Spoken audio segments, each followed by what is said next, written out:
Hello, travelers. I'll keep this kind of short and sweet. So, for one, if you're listening to this, if you've listened to my other books that I've read, thank you. Welcome back. If you've missed any of those, I've read so far most of the books by David Wallen. I kind of have a bit of a bias for his writing, but those include John Dies at the End, This Book is Full of Spiders, and What the Hell Did I Just Read? Now, since I've read what so far exists of the John Dies at the End trilogy, this is my read-through of another book by the same author, different universe, different characters, the whole nine yards, but it's one that I equally enjoyed, called Futuristic Violence and Fancy Suits. This is going to be me reading through it. I always need to preface these videos, these audio books or what have you, by saying, for one, I obviously don't own any of what I'm about to read. They're all written by David Wallen, whose real name is actually Jason Pargin. So I don't own any of this. I'm just reading it. Oftentimes when I read all this, I'm doing it in one take, maybe cut up a little bit, but typically one take. So I'm going to warn you. These read-throughs are not the definition of perfect by any stretch of the imagination here. I will probably stutter over a word. I might slur something. Over the years, I've worked very hard on trying to get my voice to slow down. When I get excited, I'll start talking faster. Trying to enunciate more, all those fantastic reading qualities of someone who reads things or does voice work, potentially for a living. So, if I have any oopsie-doopsies, please pardon me. Also, with this book, I want to try to expand on the voice acting bit. I don't want anything to get too crazy. I've messed around with tone and cadence with some character voices, but potentially I might mess around even more so in this book. So, really, it's just kind of an adventure, just kind of a fun time to see how it goes. So again, not professional. I'm sure professional read-throughs do exist, but I am reading this because I love the book, I love the story, and I want to put it on my channel just because I like reading, and some people like listening to me read. So thank you very much for being here, and without further ado, I'll get right to the meat of this. So, Futuristic Violence and Fancy Suits by David Wallen. For Rico the Bunny, RIP. The near future, somewhere in rural Colorado. If Zoe Ashe had known she was being stalked by a man who intended to kill her and then slowly eat her bones, she would have worried more about that, less about getting her cat off of the roof. Said cat was on said roof because it was terrified at the Santa Claus hologram in the front yard, a tacky Christmas decoration Zoe's mother had brought home from Walmart 2 weeks ago. Everybody else in the trailer park had them, so she apparently had felt pressured to demonstrate her Christmas spirit with this dead-eyed apparition that unenthusiastically said, "Ho, ho, ho, Merry Christmas, ho, ho, ho, Merry Christmas," in a flat, robotic voice to anyone who approached.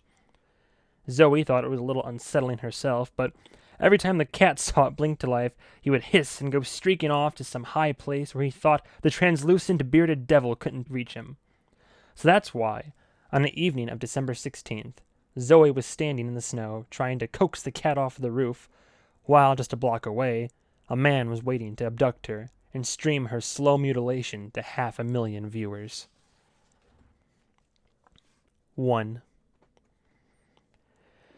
For 8 hours, Zoe's pursuer had been staking out the trailer where the 22-year-old lived with her mother, waiting for the most dramatic moment to make his appearance. Catching Zoe in bed or the shower would be optimal, but he got the sense this particular young woman had no rigid schedule for doing either of those things. All day he had been watching her through a dirty bay window that put their trailer's whole sad living room on display. Zoe had begun her day promptly at 1 p.m. by waking up on the sofa and initiating a morning routine that involved going to the bathroom, returning to the sofa, and then staring blankly at the ceiling for an hour. Then she read for a bit, ate a bowl of cereal, and did something with her hair that involved wrapping part of it in tinfoil while a nature documentary about pack hunters played on the TV behind her. Now the sun had gone down, and Zoe, still in her pajamas, was standing in her yard and yelling up at a cat that had jumped onto the roof. Her stalker had intended to send the news media a video of the entire pursuit of the girl, but he knew that this part would have to be edited way down. He was out of patience. He resolved to move in for the kill, and even switched on the tiny camera he kept pinned to his lapel, so his fans could watch it live. But then, at the last moment, he had second thoughts, mainly about branding. The man had called himself the Jackal for most of his short but prolific career, but had decided to switch to the Hyena after watching a pack of them tear apart a moose during the documentary that had played on Zoe's television earlier. He thought it was more fitting. Hyenas were wild, unpredictable predators, and had the most powerful jaws in the animal kingdom. The last part was what really had sold him on it. But then again, the documentary seemed to show them only hunting in groups, where he was definitely a loner. And, unless he misunderstood, the female hyenas had penises, and even gave birth through them. That was a problem. When he became famous and the press started speculating on why he chose that moniker, he didn't want pundits throwing around a bunch of wild theories about his genitals. But if he amended his manifesto to address the issue or include photographic evidence that he had a normal penis, then that would just make him seem like the weirdo for bringing it up. Maybe the wolf was a better name. Or the shark. As he sat up in his rental car and wrestled with this decision, Zoe went inside the trailer, then returned dragging a kitchen chair through the door. She tried to use it as a step stool to reach the cat on the roof, at which point she immediately overbalanced and fell off, landing hard in the snow. She gathered herself, brushed snow off of her butt, mounted the chair again, and searched in vain for a cat that, unbeknownst to her, had already jumped down the other side of the trailer. This went on for a very long time, before Zoe finally noticed the cat was not on the roof, but rather lying in the snow under the very chair she was standing on. Exasperated, the girl trudged back inside, cradling the cat with one arm and dragging the chair with the other. The shark, the piranha, decided he would wait for her to get settled again, then make his move. Instead, Zoe reappeared at the door and headed for the old and busted Toyota Furia in her driveway. Her stalker wasn't worried about losing her if she left. The advantage of self-driving cars for a man in the piranha's line of work was that their navigation systems were very easy to latch onto. He could just set his own to follow the same route and the car would do the tailing for him. He could literally stalk the girl while relaxing and playing a game on his phone. He watched as Zoe scraped frost from the Toyota's windshield with what appeared to be a spatula, and then pulled out of her driveway, leaving behind a dark rectangle in the snow, as if the car had forgotten to take its shadow with it. The piranha gave her a 10-second head start, and then told his rental car to follow. He tried to picture the headlines that would tick along the bottom of the news feed next week, like, "The piranha claims his sixth victim." Maybe the leopard would be better. He needed to be some kind of biting animal, otherwise the surgery would have been a waste. He rubbed the itchy line of stitches that ran from one temple to the other, looping under his jawbone like a chin strap. He'd had his entire lower jaw and upper teeth augmented with a motorized black market implant consisting of a graphene lattice frame and titanium chompers that would bite through metal. As soon as he had gotten home from the surgery, he had turned on his camera and announced his new powers to the world by biting through a hunk of copper pipe. He thought it made for an ominous demonstration of his new abilities, even if he'd had to quickly turn off the camera at that point because he cut up his tongue pretty badly. No matter. The jaws worked, and his next test would be on Zoe Ashe's fingers. Then he'd just chew his way up from there. This, he thought, was what he had always been missing. A gimmick. She made a left turn, then another, circling the block. Did she suspect that she was being followed? The leopard would have to be very careful. Prey animals were weak but alert and wary. The girl surely could sense the malevolent predator that lurked behind her in the darkness. 2. Zoe Ashe had forgotten to tell the Toyota's navigation to stop for food, so she'd already missed the turn by the time she was able to convince it to deviate from its route by screaming repeatedly at the windshield. The car reluctantly circled the block and pulled into a food distribution center that people in the future call the Wendy's drive-thru. Her Toyota's heater had stopped working weeks ago, which was bad news in a Colorado winter, so she needed something hot inside her. Zoe pulled up to the window and ordered a small container of a semi-solid, protein-rich foodstuff that the people in her time called chili, hoping it would warm her up a couple of degrees, at least before the heat left her body a few minutes later in the form of several dozen hot farts. She then urged the lethargic compact car back onto the deserted streets, where the autopilot took over once more. The Toyota winded its way through the darkness, heading directly toward the zombie quarantine zone, which was the name of the topless bar where Zoe's mother worked. The radio had stopped working years ago, and so Zoe made up for it by singing a hip pop song from her time called Butt Show, I Don't Charge Admission. While she plugged in the strand of Christmas lights she had tacked around the top of the car's interior, she peeled the lid off of her chili, watched steam waft into the frigid air, and decided that things really could be worse. Zoe always tried to appreciate the little things in life, like the fact that just a generation ago you couldn't devote both hands to eating a bowl of fast food chili while the car drove itself. How do people used to eat card chili? With a straw? She had also recently upgraded her phone to one that displayed a little holographic image of the caller, but so far she had found this feature was only useful for terrifying her holophobic cat, which hardly justified the cost of the upgrade. However, a moment later, that feature did allow her to see that the call that saved her life came from a man who was fond of wearing fancy suits. When her phone rang, Zoe was only a few blocks away from the trashy, zombie-themed bar where she was supposed to pick up her mother at the end of her shift. That is, the point in the evening when the younger girls were rotated in for the lucrative nighttime crowd. When the phone's hologram blinked to life, it startled the crap out of her, as she had forgotten the phone was in her lap and for one terrified moment thought that a tiny ghost had emerged from her crotch. Zoe flinched, cursed, and splattered chili everywhere before she figured out she was not in fact going to have to undergo an incredibly awkward and invasive exorcism.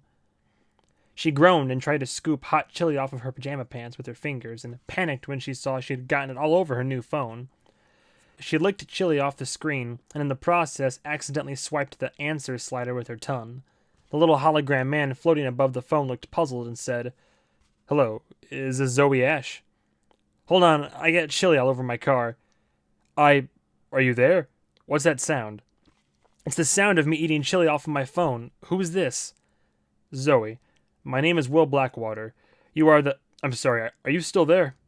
"Yes, I'm listening. Are you actually wearing that suit, or do you just have your phone set to display you wearing it?" "Please pay attention. You are the daughter of Arthur Livingston, correct?"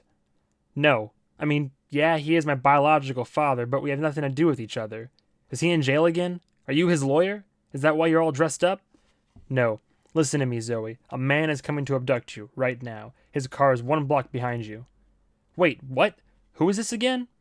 "I'm going to take control of your car. Don't touch the wheel or the pedals, or do anything else to disengage the self-drive. Do you understand?" "No, I don't understand. How can you—" "Please buckle your seatbelt." Headlights loomed in her rearview mirror. Zoe, her hands shaking, tried to latch the seatbelt as the Toyota abruptly lurched to the left, jumped the curb, flattened a row of shrubs, and plowed across a lawn. "Hey, Jesus Christ!" Zoe grabbed the dash and held on for dear life as her car smashed through 2 fences and a child's swing set before it thumped over another curb and turned left onto a residential street. The hologram man on her phone, Will, said, "I apologize for that. I'm not driving the car. My associate, Andre, has the controls, and I'm afraid he's had several drinks." From somewhere in the background, she heard another voice in the phone say, "Hey, I drive better when I got a few in me." Zoe was thrown against the door as the Toyota went power sliding around a turn. She twisted around in her seat and saw the headlights of her pursuers streak through the yard they had just left, sweeping onto the road behind them. Zoe's Toyota abruptly turned into a too-narrow alley, missing a brick wall and a dumpster by half an inch on either side. Her side view mirror exploded when the car clipped the corner on the way out. The man on the phone said, "I'm terribly sorry to tell you this, but your father was killed. It happened last week." "So? I didn't even know him. I assumed he died years ago. Who are these people?" "Hold on."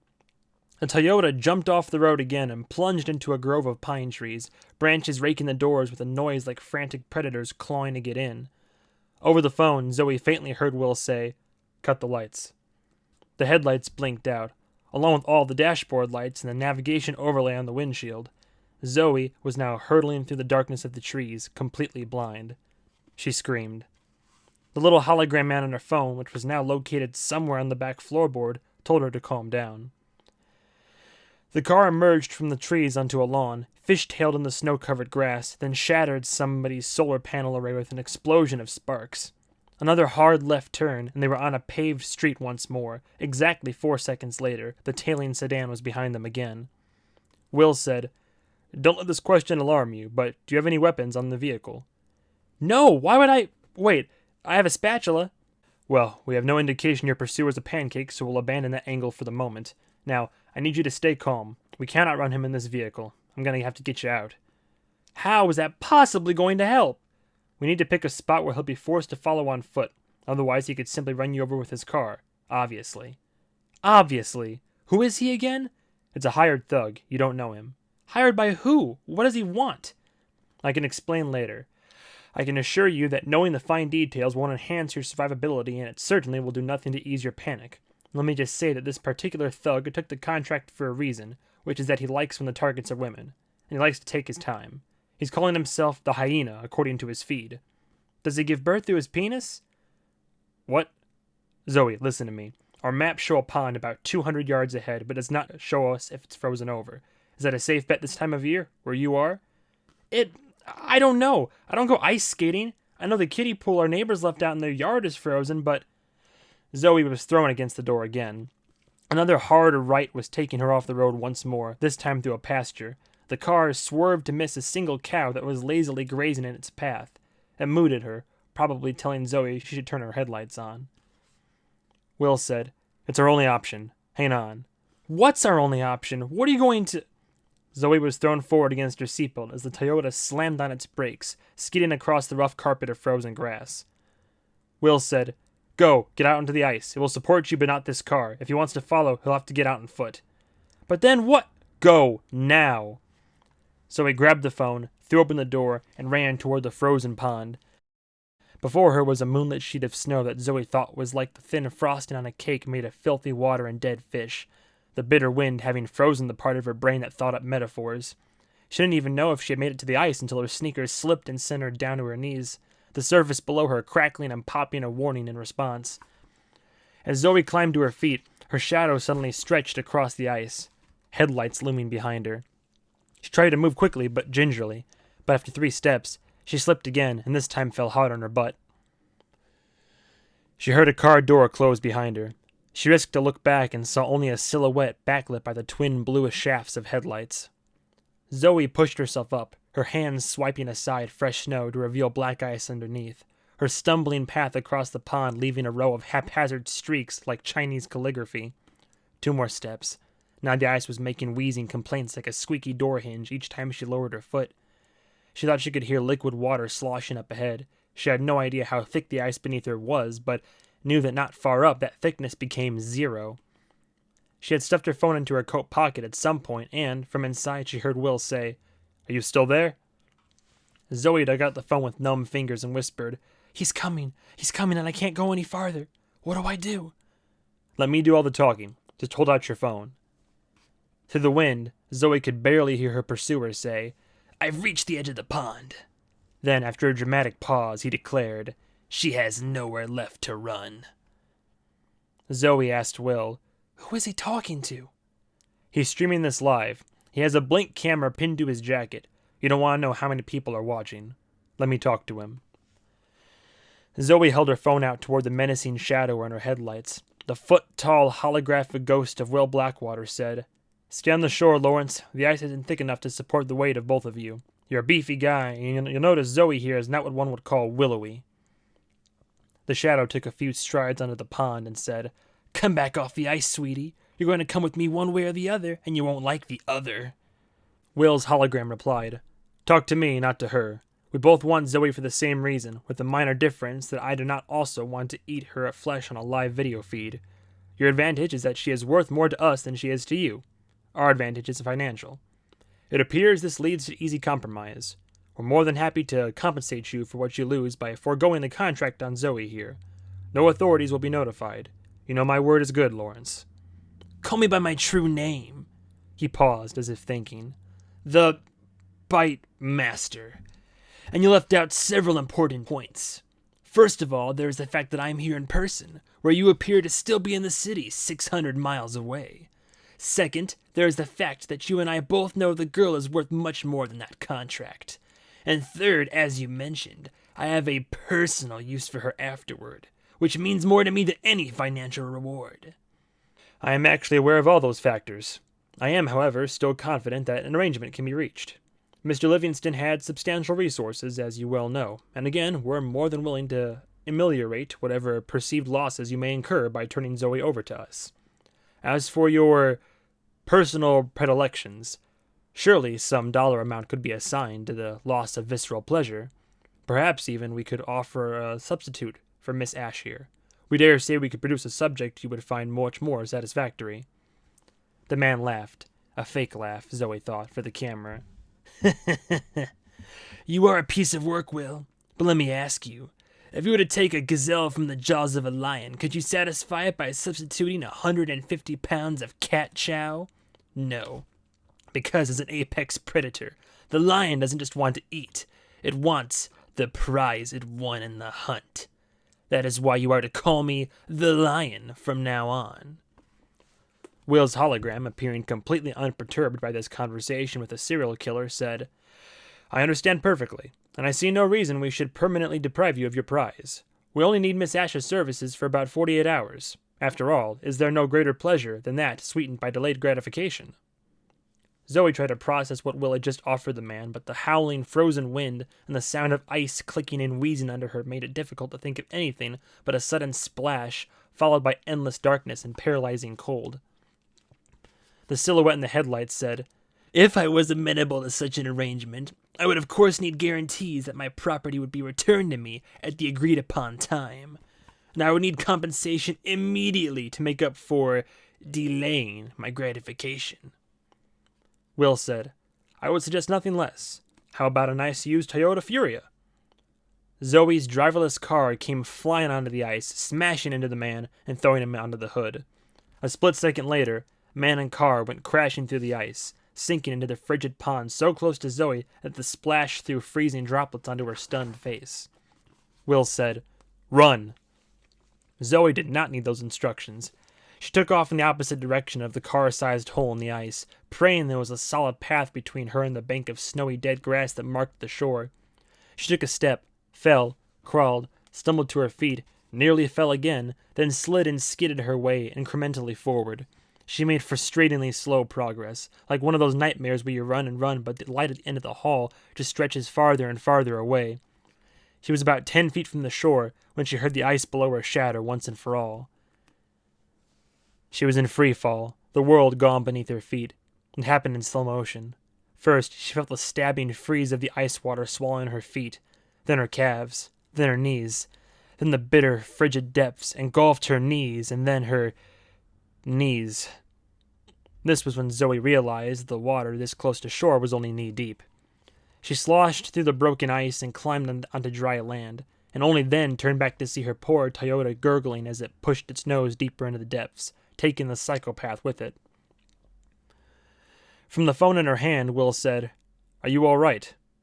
Zoe faintly heard the other voice in the background, the man remotely operating the car, say, "I can't believe that shit worked." Zoe said, "I'm hanging up. You offered to let that guy eat me to death." Will said, "That wasn't a genuine offer. It was a delaying tactic. Half of negotiation is about dealing with people on their level. Speaking of which, we need to have a word." "I'm not negotiating with you. Go piss a centipede." "Right. Overcoming resistance to negotiation is the other half of negotiation. Can you get somewhere where we can talk?" "I'm freezing and I'm stranded. I have no idea where I even am." "Circle around the pond and take the hyena's car. He won't be needing it." 3. Zoe sat shivering in the serial killer's Chain Fane sedan, a cheap rental that nonetheless had a wonderful working heater that was pure bliss against her soaked pajama pants. She had driven away from the pond and parked in a shadowy rear of a building downtown that was marked as a real estate office, but by its shape had clearly once been a Pizza Hut. Zoe put her head in her hands and tried to gather herself. The hologram man in her phone was now sipping from a glass of scotch, while under him scrolled a notification that her mother had tried to call. Zoe said to her phone, "All right. Who are you again?" "Will Blackwater. I worked for your father." "Right. And he's dead. Did I hear you say that?" "Yes. In an accident. There was an explosion." "What, was it a meth lab or something?" "No, nothing like that. Or maybe it was. No one is quite sure. I'm terribly sorry for your loss. He was a great man." "Mr. Blackwater, I only met that man like 2 times in my entire life. The first time I ever saw him was when I was 8. It was my birthday. He gave me a football because somebody told him I was a tomboy. The last time I was 16, so it's been 6 years at least. He was a total stranger to me. So why would him getting exploded to death cause people to come after me? It's just a misunderstanding. But there is a contract out on you, and you'll be in danger until we clear it up." "A contract? As in, whoever kills me gets paid a bunch of money?" "They actually need you alive." "Oh, well, at least there's that." "But the contract specifies that after you've served your purpose, they can have their way with you. It's difficult to explain and also moot. As long as we're both in agreement, we don't want you falling into their hands. Zoe, we need you to come to the city. Have you ever been to Tabula Rasa? The actual spelling of the city's name was Tabula Rasa, with a $sign instead of an S, because that's what happens when a bunch of rich douchebags build a brand new city in the desert and reserve the right to name it themselves. I've never been and I'm not going now. I'm going to the police and then I'm going to bed. That would be a mistake. We've already made plans for accommodations here. We already have a car on the way. He'll be there in a few hours. We'll give you a location and a limousine will... Wait, a limo? How many drugs did Arthur Livingston have to sell to afford one of those? She was never going to refer to the man as her dad, since the connection was genetic only, and she would disavow even that if she could. Listen, Zoe, this must be done quickly for everyone's sake. There could be other bad guys en route now. I'll think about it. I have to talk to my mom. It's dangerous to involve her. You shouldn't even go back home. I need to pack a bag, and I have to tell her something. Tell her that your father unexpectedly passed and his estate has requested that you make an emergency trip to meet with his associates. Tell her you were so stunned by this news that you drove your car into a pond. Tell her that to compensate you for the inconvenience, the estate is prepared to pay you $50,000. The last part is true, by the way. He paused to let that sink in, then added, that should cover the damage to your car, plus pay you the equivalent of a year's salary in addition. Zoe had a solid line of reasoning in her brain that demonstrated, with perfect clarity, why she should refuse, but it was quickly obscured behind a chorus line of dancing $signs. $50,000 was actually way more than 1 year's salary. She worked at a coffee bar, after all. It was the kind of money that can get her and her mom both out of the trailer park, or to a nicer trailer park anyway. It could get her back into school. She could get a degree in some lucrative field like nanotechnology. Then she could open a quaint little nanotechnology boutique in Fort Drayton next to the bait shop. Still, Arthur Livingston was a criminal, which meant this man who worked for him was also a criminal, regardless of what kind of fancy little suit he wore in his little holograms. That meant the chase that had just occurred was really between two factions of bad guys. He had, after all, just told her not to go to the police. She asked, "If I leave now, how do I know more bad guys won't come after my mom while I'm gone?" "If you leave, they'll have no reason to. The contract is on you, not her. But if you stay, then I guarantee you that more of them will come. Which means that just by delaying, you're putting both you and your mother in danger. Making this trip is literally the only safe option." Zoe recalled the psycho's soft call, "Come back off the ice, sweetie," and shuddered. She said, "All right, how do I know you're not just more bad guys trying to collect on this contract yourselves?" "Honestly, we don't need the money. And if we meant you harm, couldn't we have just driven your car into an abutment earlier?" That made sense, she supposed. Still, she wasn't getting into a car with any of these people. Even if she decided to make the trip to Tabula Rasa, which on some level she knew would be incredibly stupid and reckless, she'd find her own way there. Will said, "Are you still there?" "Prove the money offer is real." "Hold on. All right, check your account. I just sent you $500. Zoe logged onto her bank account and found that he wasn't lying. She now had a total of $517 in her savings. Zoe sucked in a breath and thought, "We can get the refrigerator fixed." Will said, "The rest I can put into an escrow account. Give me 20 minutes and I'll set it up, if you agree to make the trip." "I'll think about it, but no bother with the car. If I go, I'll take the train. Miss Ashe, I would strongly advise you to not." She hung up. It was 7 p.m.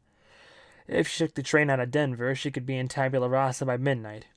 She pulled into traffic, not realizing that a tiny camera the hyena kept on his dash had recorded her entire conversation, or that more than 1.5 million people were watching. 4. Zoe didn't want to be paranoid, but there was something about the man in the loincloth made of charred doll heads that made her nervous. He was at the opposite end of the train car, standing in the aisle muttering to himself, his only other item of clothing a pair of blacked-out welder's goggles that made him look like he had bug eyes. When he had boarded at the Salt Lake City, the last stop before Tabula Rasa, Zoe had immediately assumed he was another crazy who had come for her, but then he just silently taken a standing spot at the other end of the car, and she felt bad for prejudging him. Still, Zoe studiously avoided looking in his direction. As any mass transit commuter can tell you, the only way to counter the dark powers of the mentally ill is to avoid eye contact. She gazed out of the window at the scrub brush blurring past at 250 miles an hour. She wondered if her head would go flying off if she stuck it out of the window. Her cat meowed a complaint from inside the plastic carrier on her lap. Zoe's nerves were eating her alive. For the 10th time, she pulled out her phone and logged onto the escrow account, mostly just because she liked seeing the $49,500 displayed on the screen. She dropped her phone back into her purse and nervously started scraping black polish off of her thumbnail with her bottom teeth. It was her first time on the high-speed rail, and for about 5 minutes she had been awed by the speed, and then she had quickly gotten bored and started to notice how much this particular car smelled like pee. She had bought her ticket at the gate, and the only open seat was this one at the very rear of the car next to the restroom. Whoever designed the train had put the seat about 3 inches too close to the restroom door, so it bumped her seat every time somebody went in or out. It had happened exactly 19 times so far. And what was worse was that each person who did it would stop and look down at her like, whose idea was it to put this weird girl in the way? Someone said, "What's your cat's name?" Zoe gave a start, because for a moment she thought the male voice was the crazy homeless guy with the doll heads on his crotch. But it wasn't. It was the stranger in the seat next to her, a fancy young man in an old-fashioned suit who had spent the entire ride constantly checking his email via a pair of wired-up eyeglasses. She looked him over and got the sense this kid had taken vacations that cost more than she made in a year. Zoe forced what she hoped was a friendly smile and said, "Excuse me?" "Your cat. What's his name?" "Stench Machine." "Really? That's mean." He grinned, flashing perfect teeth. "Have you smelled him?" "No, but still." Zoe finger-petted Stench Machine through a slot in the crate. He was a Persian, white except for his face and chest, which were black fading to brown. He looked like somebody had thrown a cup of coffee in his face, and the fur around his mouth gave it a downturned expression that made it look like he wasn't all that happy about it. He wore a black leather collar encircled with silver spikes. Made him look like a punk rock cat, Zoe thought. Jacob asked, "Does he answer to that name?" "Cats don't answer to anything." "My name is Jacob, by the way." "Good to meet you." Zoe realized she was supposed to give him her name at that point, but even when she wasn't a target for abduction, she didn't go trusting train strangers that easily. Jacob asked, "Is this your first trip to Tabula Rasa?" "Yes, and I'm already a little freaked out. I grew up in Colorado, a tiny place called Fort Drayton. It's out in the boonies, just to give you an idea, at the entrance of the," she almost said trailer park, but caught herself in time, "subdivision where we live. There's this big statue of an elk made of concrete, and the whole thing is chipped with bullet holes where, over the years, drunken hunters have shot it by mistake." Jacob laughed, showing those perfect teeth. Zoe squashed the jealousy she always felt toward people whose parents had actually taken them to the dentist as a kid. She was missing a lower canine due to a skateboarding accident when she was 11, and had a chipped incisor due to her encounter with a drunken stepdad. She suddenly wished she had more than just the one amusing anecdote about Fort Drayton to share with Jacob. She could tell him about that time the high school basketball team made it to the state finals, and one of the players got diarrhea during the game. Another person shuffled down the aisle toward the restroom, and they also glanced down at her, an act that was starting to seem intentional. Zoe swore everyone who passed was doing it. Did she still have chili stuck to her face? This time it was a black teenage girl with wired-up glasses like the one Jacob was wearing, which meant, for all Zoe knew, the girl had a built-in camera on and was broadcasting a feed. Maybe one called "The Worst Hair Dye Jobs on Mass Transit Daily." Today's episode, "The Cat Girl in the Back Row with Cyan Banes." Jacob said, "Well, you're about to enter a whole new world out here. How much do you know about it?" "I know it didn't exist 20 years ago, that it was just an empty patch of desert in Utah. Then a bunch of rich people started putting up skyscrapers, and suddenly there's a city there. There's no government, right? That's all I know. Oh, and every picture I see of Tabula Rasa looks like the Blade Runner universe is holding a Mardi Gras parade." Jacob laughed again. "Yeah, I'd say you're in for a bit of culture shock. There's no place like it on Earth. Your phone will never die, though. There's wireless power coils under everything. Charges the cars as they drive." "Great. Maybe I'll get cancer while I'm there." Zoe glanced at Dollhead Man again, and thought she had caught him staring at her. It was hard to tell behind his bug-eye goggles. She watched as the man stuck a filterless cigarette between cracked lips. He then casually lifted his hand, touched the end of the cigarette with his finger, and lit it. With his finger. Jacob said, "There's construction everywhere. After dark, it looks like the half-finished buildings are full of fireflies. All the crews in there working through the night, welding the metalwork. Did you see that? What that man just did?" Jacob glanced toward Dollhead Man. "Yeah, there's no smoking on these trains. You want to tell him, or should I?" "No, Never mind. Zoe decided the guy must have had a match hidden in his palm or something. Jacob stared at the guy in amusement and asked, "Are those tiny heads glued to his crotch?" You know what the scariest part is about people like him? Everything he's doing makes perfect sense in his own mind. though I guess that's true of all of us. No one else had noticed the doll-head guy doing his cigarette trick, yet just in the time Zoe was looking in that direction, two other passengers had craned their heads around to look at her. She knew she wasn't just being paranoid now. One at a time, they would glance around their seat or raise up a bit to see over, peer back, then quickly turn back around again when they saw she was meeting their gaze. The bathroom door bumped Zoe's seat. The black girl shuffled past, and she made a point to look down at Zoe again. She felt to see if there was something in her hair, but then recalled she was still wearing the knit cap she had pulled down over her ears during the bus ride to Denver. Were they making fun of the hat? Or maybe they were looking at Jacob. Was he a celebrity? Anyway, Jacob said, it's amazing how fast they can build them now. You leave for vacation, and when you come back a week later, there's one less gap in the skyline. You have to stare at it for a minute to figure out what they added. They're amazing to watch the way they work. They never stop. They? What, like robots? No, Mexicans. All of the crews are immigrants on work visas. Great workers, though. Oh, that's kind of racist, isn't it? Is it? I mean, I guess some of them are probably bad workers. Anyway, it's kind of mesmerizing to watch them go. They have these huge fabricators right there on the job site, like big 3D printers they just right up the side of the building and stamp out whole sections of wall ready to assemble. Zoe tried to figure out if Jacob was hitting on her or if he was just bored from the train ride. She imagined the scary doll guy coming back and pulling a weapon or something, and Jacob punching him out like one of those old-timey boxers.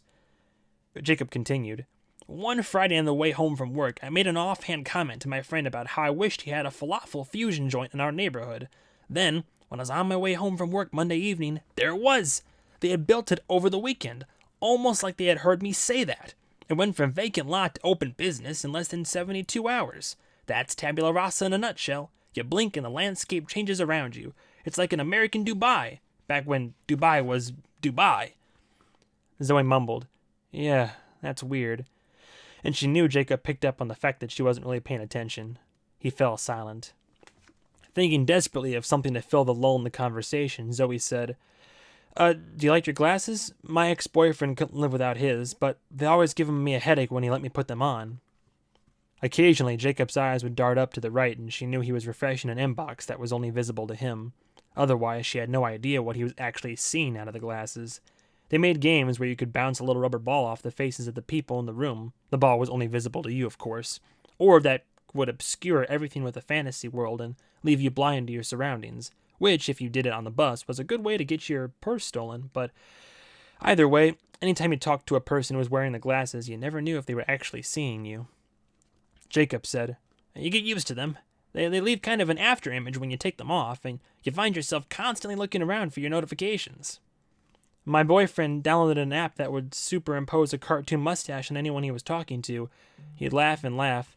The glasses got broken when he got hit in the face with the football, and I was kind of glad. She realized she was now talking about her ex-boyfriend a little too much, and in fact had forgotten to add the X just then. She quickly added, He was stupid. We broke up 2 months ago. That was pretty subtle, right? Jacob said, If you're free over the weekend, I'll show you around the city. There's tons to do. Huh. So, he was probably another serial killer. Still, this was Thursday night. She wondered if she could lose 25 pounds or gain 4 inches in height by Saturday. Then she realized that, while she was thinking about it, she had neglected to actually answer his offer and had created an awkward moment by leaving him hanging. Jacob, trying to cover for it, said, So, what brings you into the big city, Zoe? My father, my biological father, died. Wait, when had she told Jacob her name? Oh, I'm sorry. When's the funeral? I'm, not sure. They said they needed me for some other stuff. Legal paperwork or something. It's pretty weird. What happened? He couldn't have been very old. You're only 22. It was an accident. I don't know anything yet. They said something blew up. Oh, was it at that warehouse explosion? Yeah, I guess so. Unless there was more than one. You heard about it? Everybody did. It was big news. So you're Arthur Livingston's daughter. I'm sorry for your loss. Was he famous? Around the city, yeah. Probably could have run for mayor if the city had a mayor. Well, good for him. Jacob picked up on her cold tone and went quiet, creating the second awkward silence in Zoe's 5-minute relationship with him. She pictured bringing him home to her trailer in Fort Drayton, this kid in his 3-piece tweed suit with the silk tie and dainty gold pocket watch chain dangling across his vest. She imagined him pulling up in a restored classic car that rolled in silently on battery power, then getting out with a walking stick and striding to the door. Then Zoe would invite him to sit on a sofa that was covered in cigarette burns and frayed wounds inflicted by cat claws. At that point, she pictured him either running for his life or staying and offering to rescue her from the squalor. She didn't know which would be worse. Zoe noticed a tiny pinprick of blue light at the corner of his glasses near the hinge and said, "Oh, is that on? Were we live this whole time?" The wired glasses all came with forward-facing video cameras that could be left on around the clock, broadcasting everything you did. If you didn't want to work the glasses but still wanted to live stream your life to the world, you were in luck. You can get those tiny little cameras in any accessory you could imagine. Pocket watches, necklace, earrings, tie clips, hats, little copper dragonflies that teenage girls clip to their hair, whatever. You didn't need a viewfinder. The camera captured a panoramic view of everything in front of you, with software that automatically zoomed and focused on faces and other points of interest. You just turned it on and recorded your life. The kids these days never left the house without a live feed running, and ever since she got out of high school, Zoe had thought of everyone under 20 as a kid. So who was watching their broadcasts? Nobody or everybody. If they left the feed public, anyone could jump in and watch. The cumulative cloud of all these millions of connected camera feeds were referred to as the Blink Network, or just Blink. As in, did you see the fight between Aiden and Madison at Isaac's party? No, but I saw the blink. Occasionally, you'd hear someone use it in past tense, saying they blinked their whole vacation, and you could totally watch it. If you obstructed the feed, they'd say you blanked them, and they'd refer to their Blink followers as their blinkers, at which point Zoe usually felt the urge to stab them.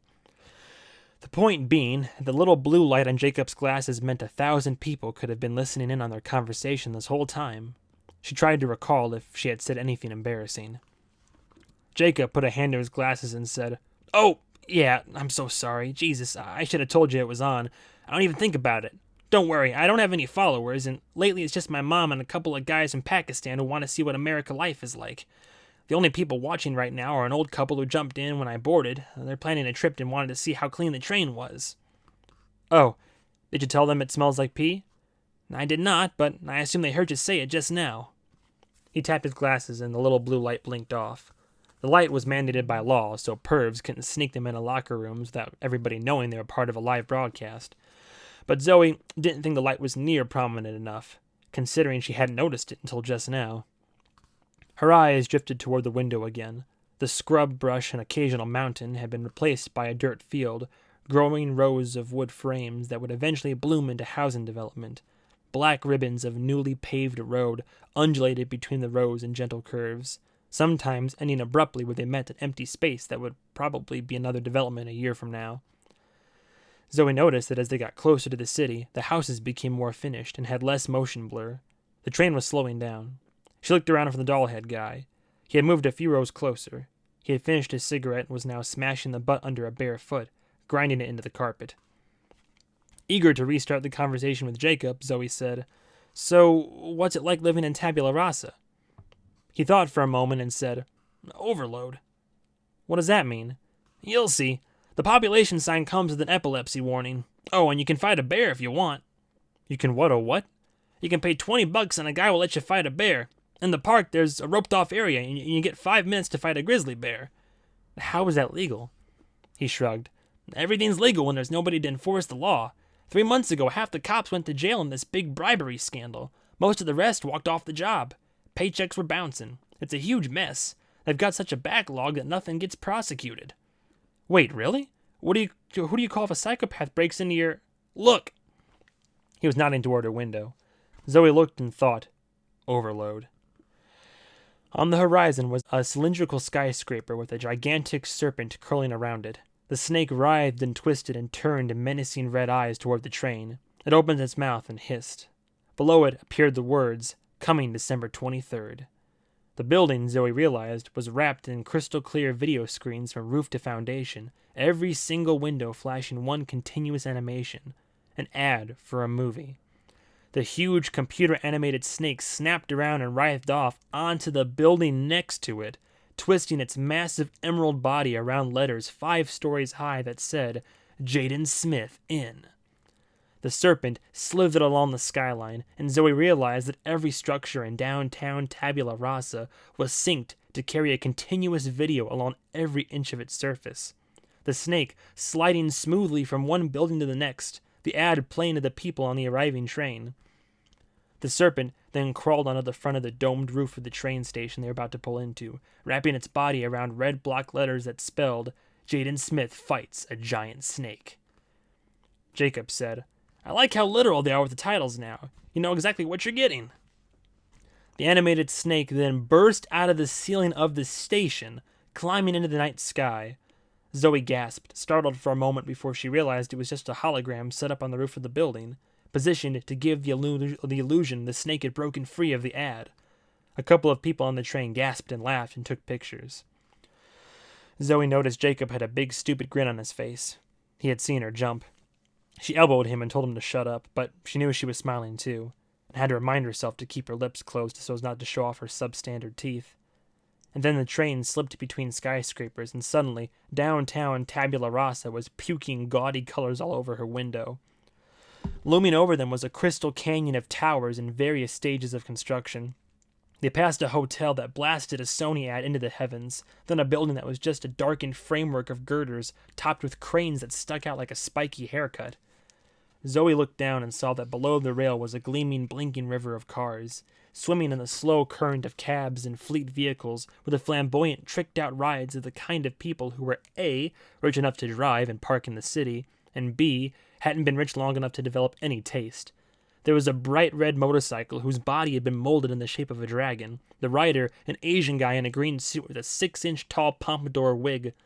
Hulking in the next lane was a monster truck on tires as tall as a man, a jet of blue flames pouring out of completely unnecessary chrome pipes. Behind it was a Ferrari from the 2020s with an LED paint job flashing undulating colors that rippled across its body in beautiful psychedelic patterns. Behind it, a massive retrofitted 1960s Cadillac convertible sporting a white leather interior and a huge black man in a white cowboy hat. Just off the pavement on one side of the street was a deep trench where work crews in orange vests were laying some kind of underground cable. Their project was slicing right through a construction site where someone else was trying to dig out a foundation for yet another building. Pallets of brick and bags of cement scattered like islands in the dirt, a flow of tire tracks swirling around where forklifts and bobcats scurried to and fro. And swarming over all of this, the people. With no finished sidewalks to speak of, pedestrians leaked out into the gridlocked traffic, shuffling between bumpers. There were drunk girls in tiny dresses and fake hair, giggling and leaning on each other, packs of burly guys off to construction jobs, Japanese kids in sunglasses and glue-on sideburns, Indian families with double-digit packs of kids.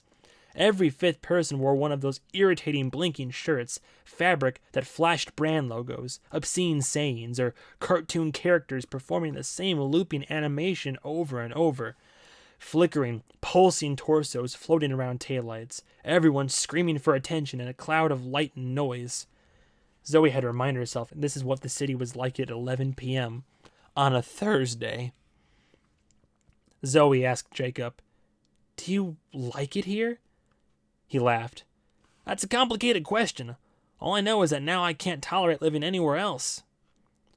The train was gently penetrating the station now, brakes whining against the rail. They passed a parking garage bearing glowing signs promoting all of the standard car rental franchises. Standing on each side of the entrance were men in black trench coats and ties, which Zoe thought brought a nice touch of class to a parking garage, until she noticed they were carrying machine guns. Zoe said, "Tell me those guys are cops." Jacob leaned over to see out her window, casually pressing his body against hers, and said, "Private security. Those guys are probably co-op. You can tell by the trench coats. A bunch of the bigger companies pooled their money to fund their own security when it became clear the city's police were worthless. It's a good thing. You call the cops here, you get voicemail telling you to leave a message." "Oh, wow. So you get in trouble, you call those guys instead?" "You probably can't afford those particular guys. Co-op is more for corporate customers. But yes, private security is who you call. There's a big board online where you can post jobs and they bid on them. It gets kind of crazy. Half of the guys are freelancers who either got their private security licenses by taking a 5-day gun safety class or by paying $40 for a fake one. It's a little bit Wild West out here. That's what I was saying. Somebody like you shouldn't walk around alone. Jacob was still leaning against her, and she smelled aftershave and hair gel. He let out a breath that Zoe felt on her neck, and then settled back into his seat. He reached into an inside pocket and pulled out a sterling silver flask and took a sip. He held it out to Zoe and said, "It's going to be cold out there. This'll warm you up." As far as she knew, she had never in her life taken a drink from an unmarked container from a stranger. She didn't like germs, and she didn't like getting slipped date rape drugs, but how often do you meet a rich, handsome stranger on a train? She took a drink and felt lava ooze down her throat. Whiskey. She coughed and they both laughed, and she felt like she was in some dumb movie. They were in the station now, a half-finished geodesic dome that Zoe thought, when completed, would be absolutely stunning, or the ugliest building in America. It was too early to tell. The finished parts were all glass arches with Art Deco flourishes, alternately futuristic and old-fashioned. The rest was a tangled mess of exposed steel skeleton and bundles of wiring that dangled like innards, as if the building had been in a knife fight. Just off the platform, behind the hundreds of waiting travelers, was a row of fast food and drink franchises Zoe had never seen before. She was a little ashamed of how excited they made her, but Fort Drayton only had 5 places to eat, and one of them was a gas station. Tabula Rasa's train station alone had twice that many.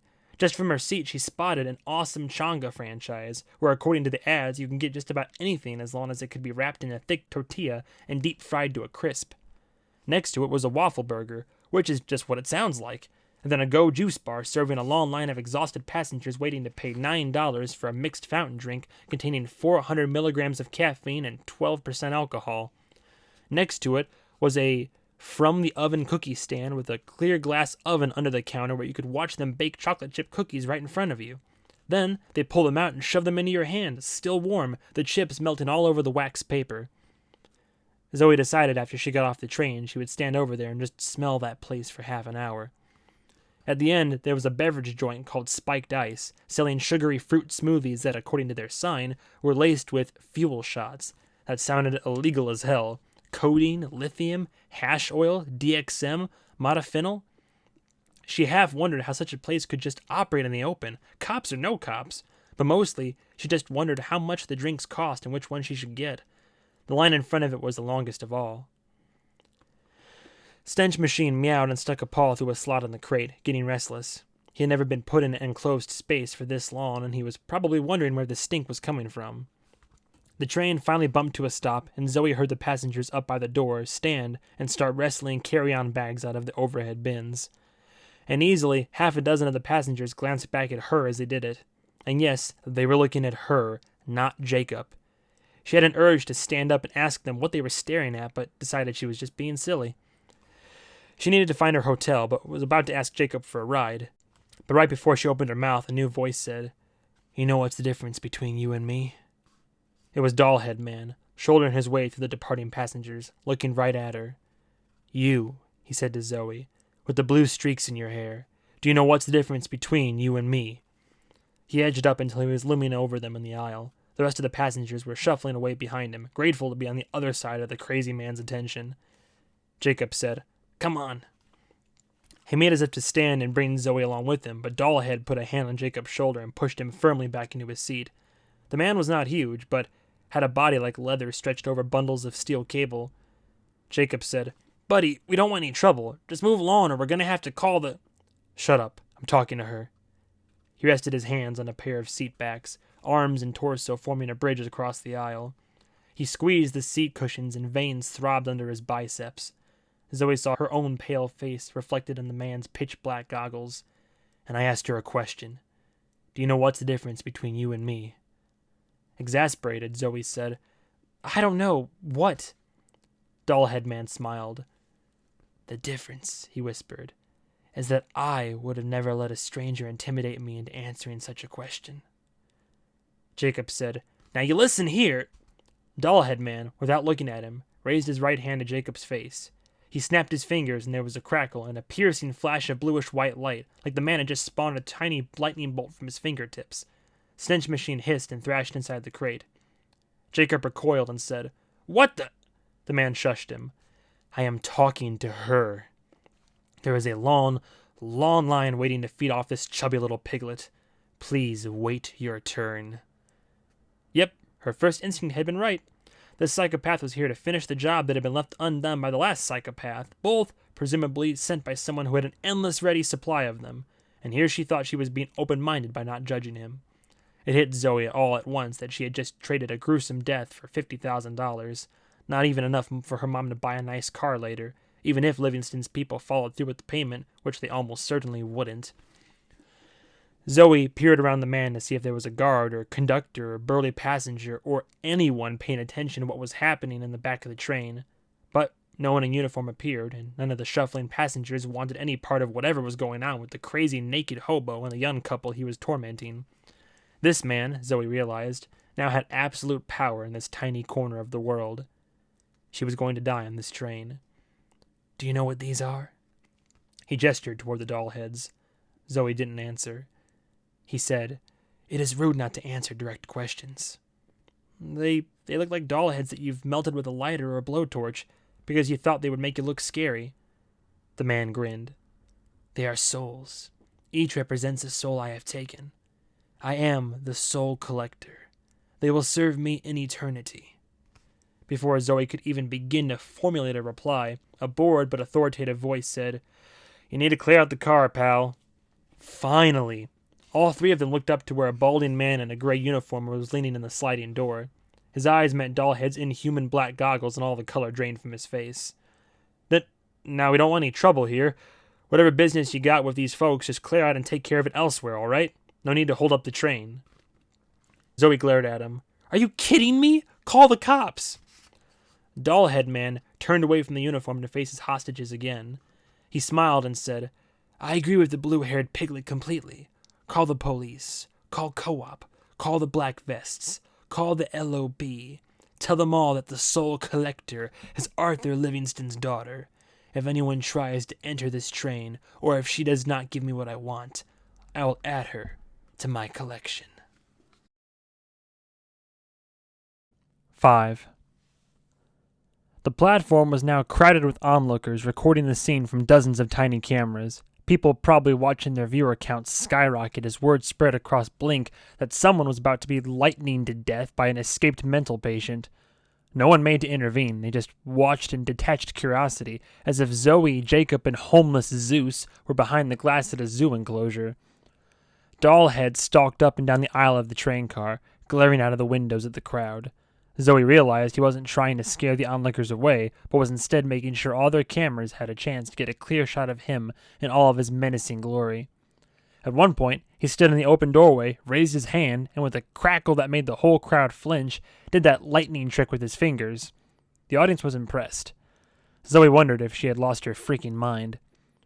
Something else that was weird, which had almost gone unnoticed by Zoe due to the other, weirder things happening in her life at the moment, was that there were a lot of armed people in that crowd.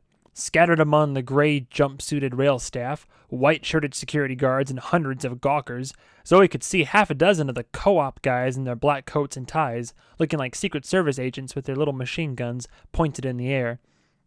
Then she counted at least 5 more men and women in black vests full of pockets, wearing amber wraparound shades and black backward baseball caps, clutching assault rifles with fingerless gloves. And then there were the armed loners, the odd man or woman who didn't seem to be part of any team. There was one guy in a tank top with 2 pistols and shoulder holsters.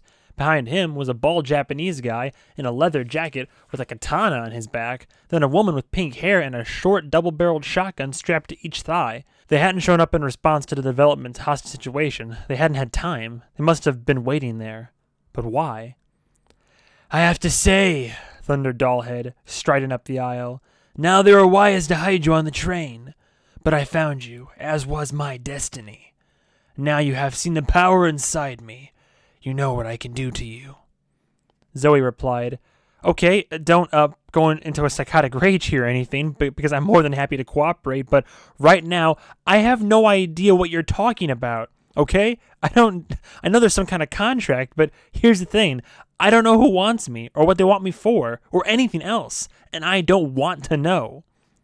Dollhead grinned. You are truly Arthur Livingston's daughter. I should have expected nothing less. What, did he owe you guys money? Is that what this is about? Did he screw you on a drug deal or something? Whatever it is, I don't care. If you want me to call the guy I talked to earlier and tell him to pay, I'll do it, but I didn't know Arthur Livingston. He tried to give me a car for my 16th birthday. I gave it back. His money was dirty. I wanted no part of it. Good. So you will open his vault for me. I would absolutely do that if I knew where it was or what it was or how to get into it, but I swear this is the first I'm hearing of it. I want you to know that I'm not surprised nor disappointed. In fact, I would have been disappointed in anything else. After all, you have no reason to respect me. Like all who have power, you only respect others who have it. You need me to demonstrate my power to you, so that you can respect me, and deal with me as an equal. No, you really don't. Dollhead reached out with his left hand and grabbed Jacob by the throat. Jacob thrashed and tried to twist out of the man's grip. His perfect hair tumbled down into his eyes as he choked out the words, Hey, no! What are you? Let go! Dollhead was not choking him, just keeping him in place. Zoe! Hissed Jacob, tendons straining in his neck, face turning red with pain and panic and exertion. Just do what he says. Dollhead said, Shh. And continuing to pin Jacob to the seat with his left hand, reached out and laid the other hand gently on Jacob's forehead. He held his palm against Jacob's brow, pressing his thumb against one temple and his middle finger against the other, gripping his skull like a bowling ball. Zoe, tell him how to... Shh. Please. Shh. The only human destiny is to succumb to one stronger. There was a pop and a sizzle and smoke. Jacob's body went rigid. His hands clenched and flew to his chest. His feet kicked the seat in front of him. One shoe flew off. There was a stink like steamed broccoli. Zoe's cat howled and hissed and tried to claw its way out of the crate. Dollhead withdrew his hand and Jacob slumped back, his eyes open but blank, his mouth hanging slack. A low gurgle escaped from deep in his throat. A line of drool ran from his mouth. A pool of urine spread across his lap. In Jacob's temple was a smoking hole left by the electrical current that had fried his brain. Zoe screamed, What did you do? What did you do? In a theatrical voice, Dollhead Man said, I have freed him from that weak husk. He has joined me, become part of something far more powerful. Only the limp vessel remains.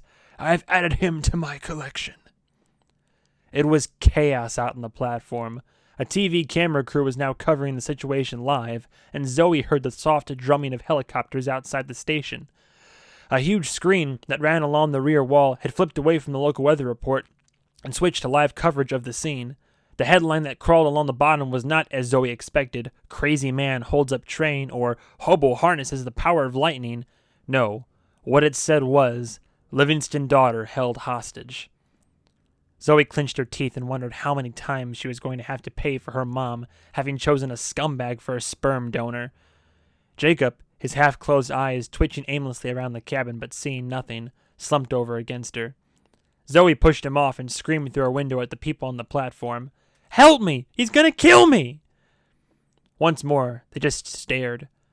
Up until that point in her life, Zoe had lived every moment with the unspoken assumption there was always somebody she could call if things went to hell. Her mom, a teacher, the police, God. But now she was trapped in this giant steel tube. Just her, and this man, and death. Maybe everyone feels like this at the end. The ice breaks under your feet and you realize that there had never been anything below you but cold and darkness. It was the point at which things could not get worse.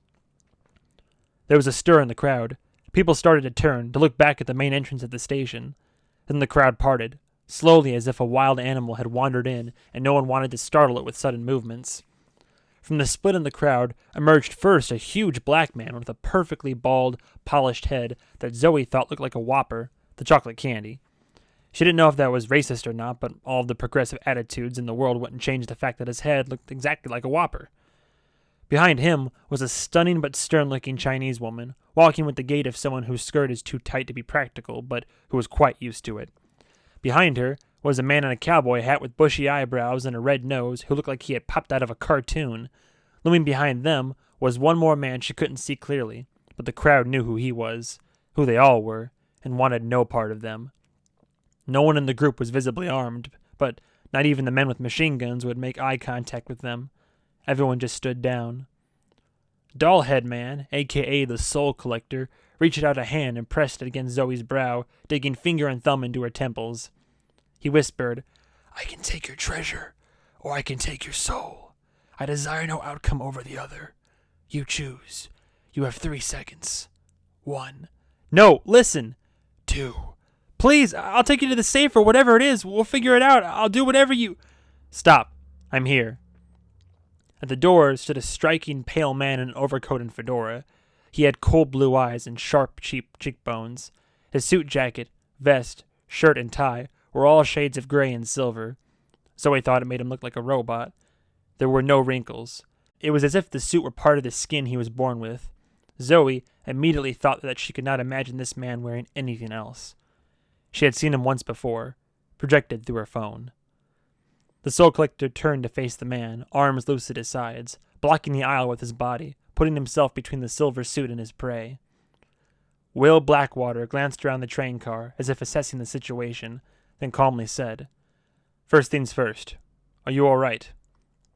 Zoe was about to answer when she realized Will was asking that of the Soul Collector, not her. He smiled and said, "I wondered when you would arrive, Will." Will stopped where he was and removed his hat. His hair was a black helmet that looked ready to withstand a hurricane. "How are you doing, Brandon? Are you still taking your medication? You're not, are you?" "I'm free of all that now. Thanks to Molech, I have become my destiny. I am the Soul Collector." "Yes, I can see that. The boy in the back there, is he dead?" "His soul is with me now." Will nodded thoughtfully, as if doing some minor math in his head. "All right, that complicates things. I can get you out of here, but we have to go now. The girl looks unharmed. Is that correct?" "Yes." "All right, that's good. I'm sure you've noticed we've drawn quite a crowd here." The Soul Collector cast a scornful glance around the platform. "I possess a power that can reduce all of them to ashes." "Well, I don't want to get ashes all over my suit, so let's go ahead and do this as cleanly as possible. We have a car outside, and we can get you through this crowd without incident if we move soon."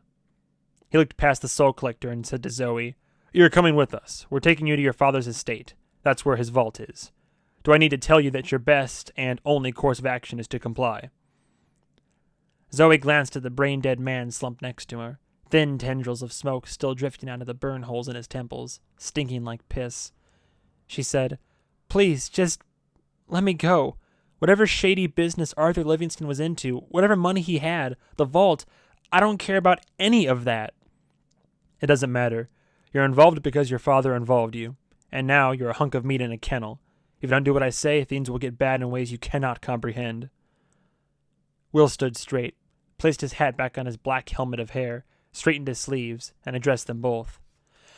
"Now, the situation is this. You see what's happening out on the platform. In the absence of an actual organized police department in this city, what we have instead is a gaggle of grossly unqualified and often mentally unstable hired guns. Every single one of them knows Livingston's daughter is here. Each of them thinks they can get a payday out of this. It's a lot of very stupid people, pumped up on adrenaline, who know their every move is being broadcast to a live audience. We have to make it clear to them, and to everyone who may be lying in wait between here and our destination, that we are now in charge of this situation. Now, I'm going to walk out that door first. Zoe, you'll be next. The Soul Collector will be right behind you. The moment we step out, we will be swarmed. Zoe's going to address the nearest camera and say the following. Listen carefully. Are you listening?" Zoe nodded. Beside her, Jacob let out a guttural sound while his cloudy, unblinking eyes shifted lazily around the car.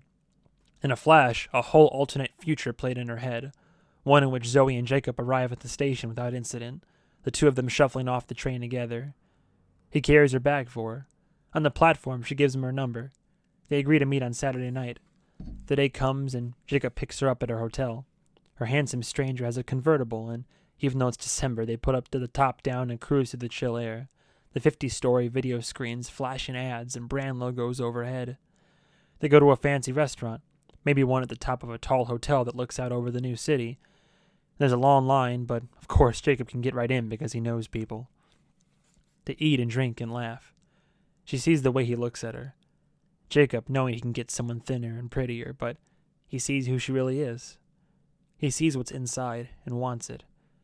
And afterward, they're waiting for the valet to bring the car around, and the night air is cold, and she's a little bit drunk, and Jacob drapes his coat over her shoulders.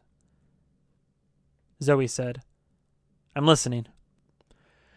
"You're going to say, 'My name is Zoe Ashe. I am Arthur Livingston's daughter, and I am being held hostage. I have held hostage by the Soul Collector,'" said the Soul Collector. "Right. I am being held hostage by the Soul Collector. I have been told that if anyone tries to intervene, he will kill me. Please do not interfere with this process. All other bounties have been rescinded." Got it? It doesn't have to be those exact words, but the idea has to come across. Everything is under control. There is no money to be made if they interfere. Zoe nodded. She stuck a finger into the cat crate and scratched Stench Machine's head. "Let's get out of here."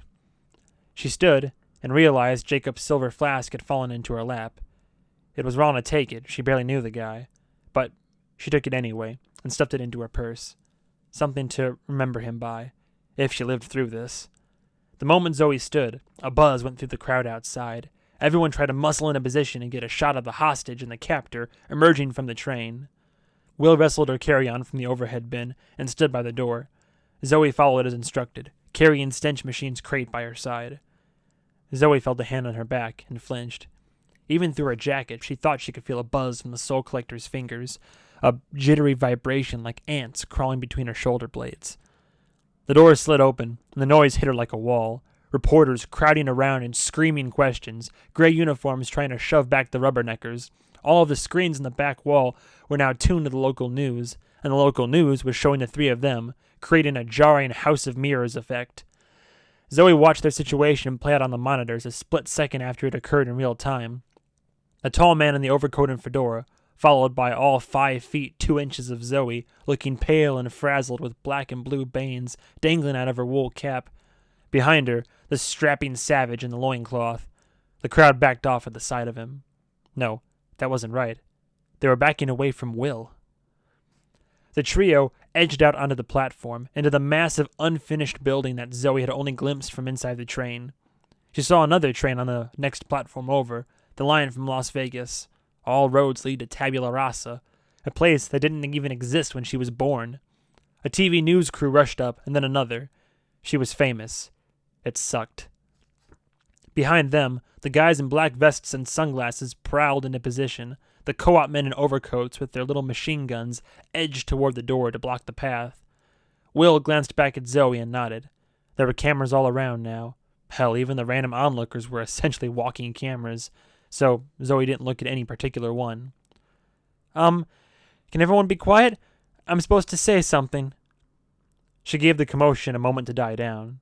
She glanced back at the train car and saw paramedics rushing inside to tend to Jacob. She wondered if his family was here in the crowd or if they even lived in town. "Okay, listen, I am being held hostage by..." She couldn't bring herself to say his stupid name. "The scary-looking man behind me. He has told me that if anyone tries to interfere, he will kill me." A stir went through the crowd. Gasps. What the hell did they think was going on here? Zoe looked back at the TV screens again and saw that the cameras had zoomed in on the Soul Collector's face. He was burying his yellow teeth, inscrutable eyes behind the bug-eye goggles, TV monitors along the back wall reflecting back his own face in their pure black lenses. He was soaking up the attention. Zoe realized she was watching the greatest moment of this man's life. She bit her lips so hard it bled. Zoe cleared her throat and continued. "His name is the Soul Collector. He has magic powers." Zoe turned to face the man and said, "Show them." She held up her thumb and forefinger. "Show them the trick with lightning, so they know you're serious." The Soul Collector thought this was a fantastic idea. He bared his teeth again and raised the hand, letting all cameras focus in. Zoe, feeling like now would be the perfect time for some liquid courage, unscrewed the cap on Jacob's flask and tipped the rest of its contents into her mouth. The Soul Collector leered at her, held his hand in front of her face, fingers spread, and let the piercing arc of blue electricity leap from thumb to forefinger. Zoe spat half a flask of whiskey at him, the mist flying through the arc and igniting into a fireball. She had aimed at his face, but the ball of fire instead descended and engulfed his crotch. The Soul Collector shrieked like a man whose nuts were on fire and fell hard on his ass. Zoe grabbed Stench Machine's crate and sprinted through the crowd.